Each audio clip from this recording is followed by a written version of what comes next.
Talking Western Air netball now, and it was a big weekend last weekend, and it's another big weekend coming up this weekend. We've got Reanna Freeman here to give us all the latest news and results. Reanna, how are you going this week?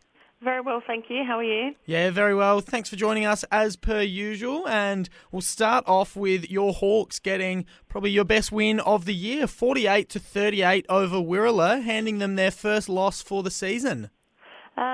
Look, we're obviously really happy to come away with a win against Wirrulla. It's always a bit of a grudge match and an old Midwest grudge match between Wirrulla and Hawks. So really happy with the win. We got up by 7 in the first quarter and 11 at half time, and that was sort of just what set us up for the game. So Hawks won the first half, Wirrulla won the second half, I think, by 1. So a really tight game. Sort of the 10-goal buffer that we had is most definitely what got us over the line. Wirrulla are a fabulous team, and once they settled, they were really solid. Chelsea through the centre, I thought was beautiful for Wirrulla. They were, it's got to be said, without Sophie Kellett. She's been playing both a bit of goals and a bit of defence. So I'm not sure regularly where she's lining up, what end of the court, but that certainly would have been a huge out for Wirrulla. They missed her on the day. I think Hayley Webb played beautiful. She played in both goal defence and goalkeeper. Jazz Billing in goal attack was beautiful as well. Hawks had some brilliant play. Shannon Johnson played in wing attack, who previously is a well-known goalie, and before that was a defender, and trying something a little bit different this year, and she certainly performed on Saturday in wing attack. And Maddie Nicholson played beautifully in goal shooter as well. So, a really happy win with that 10-goal win, and although they didn't have Soph, we're still happy to take it as a win. So Sophie was out of action, but last time your Hawks played Wirrulla, it was Wirrulla winning by 17 goals, 49-32. So I'm sure Sophie's a very good player, but I doubt she's worth a 27-goal swing. So I assume you're pretty happy with the Hawks' improvement over the last 5 weeks since that last matchup. Absolutely. Look, the girls are working really hard. And not only just on the court, but coming together as a team really nicely, which I think with a new team at the start of a season sort of takes a little bit, not only to gel on the court, but off the court and sort of work things out. So, we're moving in the right direction at the right time of the year.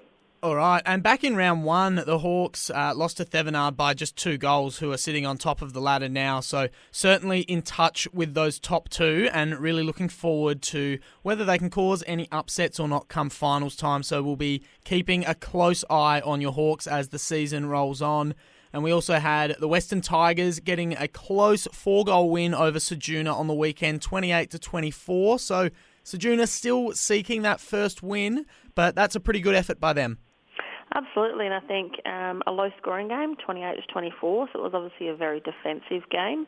I think this just sort of shows what sort of season we've got. So both Westies and Blues, so Blues without a win and Westies well and truly in the race, in the top 4, having a good season. Just how close the 5 are, even though Blues haven't had a win, they've been within 2 or 3 goals of most teams. So they've certainly got a foot in the door, but just not quite getting over the line. Blues were up by 2 at quarter time, and then Westies by 4 at half time. So a 6-goal turnaround in that second quarter, which sort of set up for the rest of the game. I'm told it was a very defensive game from both teams. Westies defence working really hard, and working hard through the centre to get it through to the goalies, and Blues much the same. So, it just goes to show sort of what a quality season we've got, and how exciting the season is. Westies, when they played Blues at the start of the year, won by 3. This time they won by 4. So still a really tight competition across the board. So Ceduna will definitely have that matchup circled on their calendar for next time they play as they look to get their first win. But yeah, you're right. They haven't been beaten convincingly too many times. I mean, for a team at 0-6 to still have a percentage of about 80, it just goes to show they have been around the mark pretty much most weeks. So Thevenard were on the bye this week, and they'd be pretty grateful to your Hawks handing Wirrulla the loss. They get to have the bye and take top spot on the ladder. So even without playing a game, it was a pretty good weekend for Thevenard.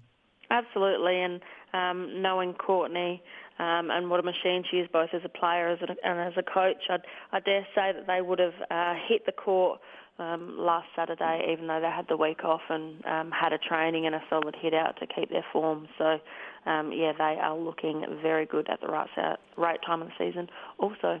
So we'll move on to round 9, and before we touch on the games, I think we did discuss it very briefly last week, but it's Indigenous Round this weekend in the Western Air Netball Association, so I'll just get you to give us a little bit of detail about what's going on the weekend, what sort of ceremonies we're seeing, whether or not there are any special uniforms, just a bit of a roundup of what's taking place for Indigenous Round.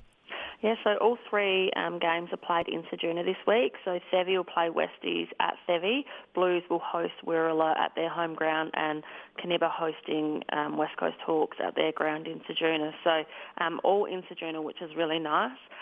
All clubs will have a welcome to country ceremony at some stage through the day. I think every club looks a little bit different. They'll all have the Aboriginal flag flying high at all of their grounds, and also we've been lucky enough this year to receive some really good sponsorship, and all clubs have an Indigenous Round Guernsey and a set of tags, and they've all been designed by a local person within their club. So every club sort of got an Indigenous representative that's designed both their Guernseys and their tags, and anyone that wants to jump onto the Western Air Football Association Facebook page, they've got all the photos and the stories behind all the Guernseys, and they have all done an outstanding job. They look fabulous, but not only do they look fabulous, they've got a really good message behind them. So really excited to see the Guernseys and the tags out on the courts in the Oval this weekend. Yeah, that's really exciting and great timing heading into NAIDOC week, of course, next week. So that's going to be a highlight of the season, no doubt, and I'm looking forward to seeing some photos of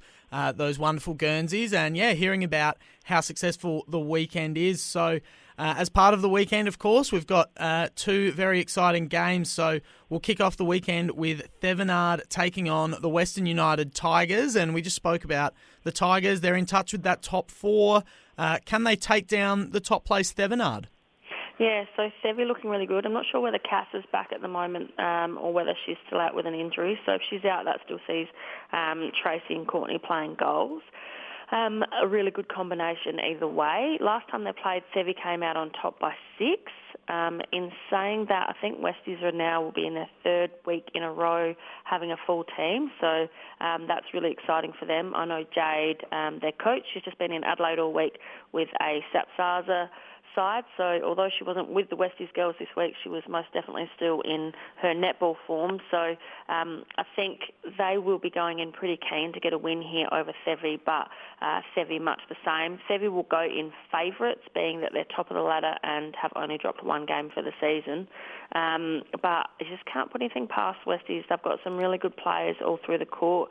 I do believe Nikki and Lindsay's combination in defence is a hard one to break, and is definitely making all the other teams working hard. But I dare say, knowing how intelligent Jade is and her netball brain, that's something they would have been working on. So I think this will be a really good game. I think Sevi would be tipped favourite to come out on top with this one. All right, and our other game on the weekend, it's Ceduna hosting Wirrulla. Yeah, so last time these guys played was really close and only 2 goals in it. Wirrulla 52 to Blues 50, so 102 goals scored throughout the whole game. So that was a huge goal scored last time they played each other. This time I haven't heard too much from the coaches as to lineups, but I'm assuming both sides are full. If Wirrulla are back with Sophie, I think that's a huge in for them, and then just sort of settles. They've got options both defensively and offensively if things aren't working. Blues are starting to settle a little bit more, I think, finding their feet a little more on the court, playing really good defensive netball, maybe not converting as many goals as they'd like, and Wirrulla will definitely be jumping on that opportunity with Hayley Webb in defence. So I think Wirrulla only losing that 1 game to Hawks last week, they'll be keen to get back on the court and come out on top, and I would think that Wirrulla would go in strong favourites for this one, but again, you just don't really know what's going to come out on the court. It's really anyone's game. All right, and you and your Hawks are on the bye this weekend, so we'll wrap things up there. I hope you enjoy your weekend off. I'm sure you'll be busy nevertheless, so enjoy all the action this weekend, and thank you for joining us, and we'll catch up again next week. Not a problem. Thank you for having me.